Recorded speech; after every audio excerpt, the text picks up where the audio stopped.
I'm outside and I got some ivy behind me, but I'm not in Connecticut. No, I'm not at Yale. I'm not in Massachusetts. I'm not at Harvard. But these endowments, 55 billion, 49 billion, 37 billion, 20 billion. Our neighbor right over here in Philadelphia. That's a lot of money. That's a lot of money bequeathed, possessed, given after death, endowed. Jaylen Brown just signed the richest contract in NBA history, a deal for over $300 million for 5 years. He said he would use it to combat the racial wealth disparity in Boston and help create a Black Wall Street. And this is important for a few reasons. Number one, this is a very important story of overcoming insurmountable odds, because when Jaylen Brown was about 17 years old, he had a teacher tell him he would be in jail in 5 years. This shows children that we can use negativity not just to do good for ourselves, but to also give back. Number two, in case you didn't know, in Boston, the median net worth of a white family is $247,000, while the median net worth of a Black American family who descends from enslavement is just $8, y'all. And number three, I'm sure this will inspire other athletes to do something similar when they sign their big contracts. Drop a comment if he's your new favorite player like he is mine. What do you plan to do with the generational wealth? I mean, what do you plan to do off and on the floor with this new contract? Well, that's a great question. I want to launch a project to bring Black Wall Street here to Boston. I want to attack the wealth disparity here. I think there's analytics that supports that, stimulating the wealth gap could actually be something that could be betterment for the entire economy. With the biggest financial deal in NBA history, it makes sense to talk about one, your investment in community, but two, also, the wealth disparity here that nobody wants to talk about. It's top 5 in the US. It's something that we can all improve on. It's unsettling. And I think through my platform, through influential partners, through selected leaders, government officials, a lot who are in this room, that we can come together and create new jobs, new resources, new businesses, new ideas that could, highlight minorities, but also stimulate the economy and the wealth gap at the same time. I think that could be a mix of commercial entities, real estate, residentials as well. Boston could be, a fully integrated, self-sufficient, hub, attacking minorities and stimulating the wealth gap. I think Boston could be a pilot, not just for wealth disparity here in the US, but also for around the world. So you asked me what I wanted to do or what I want to do. One, I want to, attack that wealth gap here in Boston, create a project. Also, I want to help stimulate the overall economy, and I want to bring Black Wall Street here to Boston. Good news. This is cool.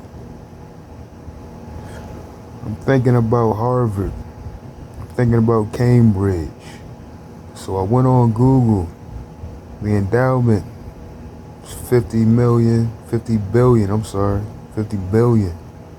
Probably in the trillions when you think about the prestige and the privilege, for real, a lot more than that.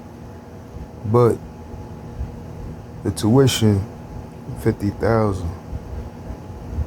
But all of the leaders, all of the politicians, all the people that made policy historically that have kept folks back, that were educated, there's so many. There's so many. They owe reparation. Harvard and Yale. Y'all could look at some of the Professor Black Truth videos on YouTube. Professor Black Truth break it down. Yale and Harvard and the history. I'm gonna put some of them links. Professor Black Truth though. Watch some of those videos. Harvard owes us a tremendous amount of money. Yale, University of Pennsylvania. I'm close to Philly. The Boston Celtics play exactly 3.3 miles away from Cambridge, where Harvard University sits.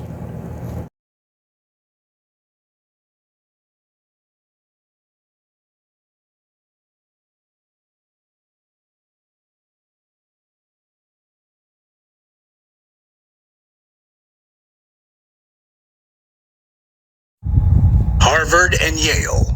We'll start with Harvard. At least two of the presidents of Harvard University were slave owners, and one of them, Benjamin Wadsworth, had his slaves living on the campus of Harvard.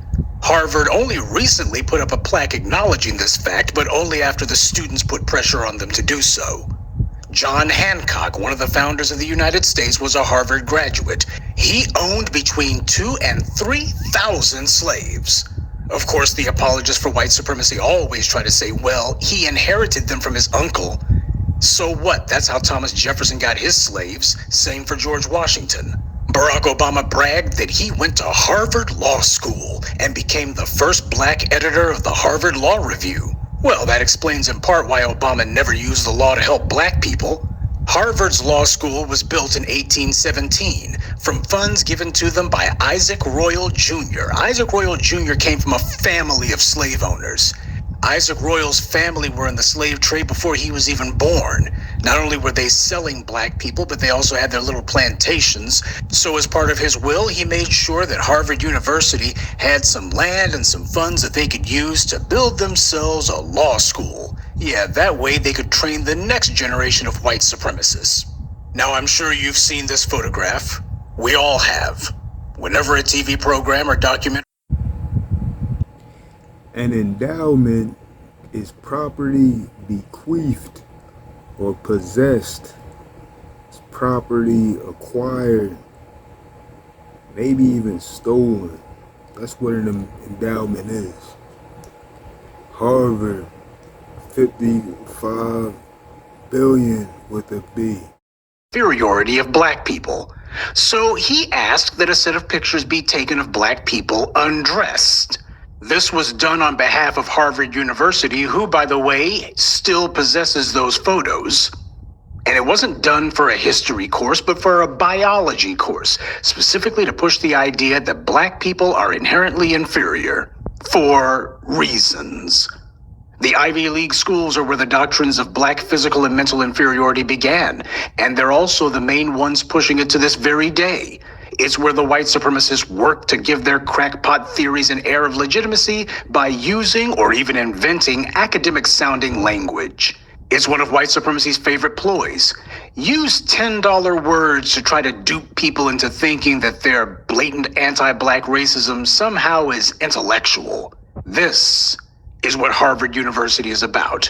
I did talk with Hope earlier today about some of the numbers, about some important numbers that deal with people incarcerated here in Delaware. And I went online, I went to doc.delaware.gov, and they keep track of the number of people that are incarcerated. And of course, they don't use the language that we should use when it comes to people. They don't use that people first language. It says number of inmates. The number of inmates, it says right now, is 3,463 people in confinement, locked up, behind bars, 3,000. On pretrial detention, meaning they haven't actually been to court yet, they haven't been proven guilty of a crime, it's 1,271 people. The number of offenders, that's what they call people that offended, on probation, that's 10,413 people on probation. So all these people on probation until Senate Bill 180, which our Senator Kyle Evans Gay, who's a woman, Kyle Evans Gay, she's from Wilmington, she's from up here where I'm at, and she's an attorney, she's smart. Kyle Evans Gay wrote this legislation for people on probation, these 10,000 people in Delaware on probation, to be able to vote. Mrs. King's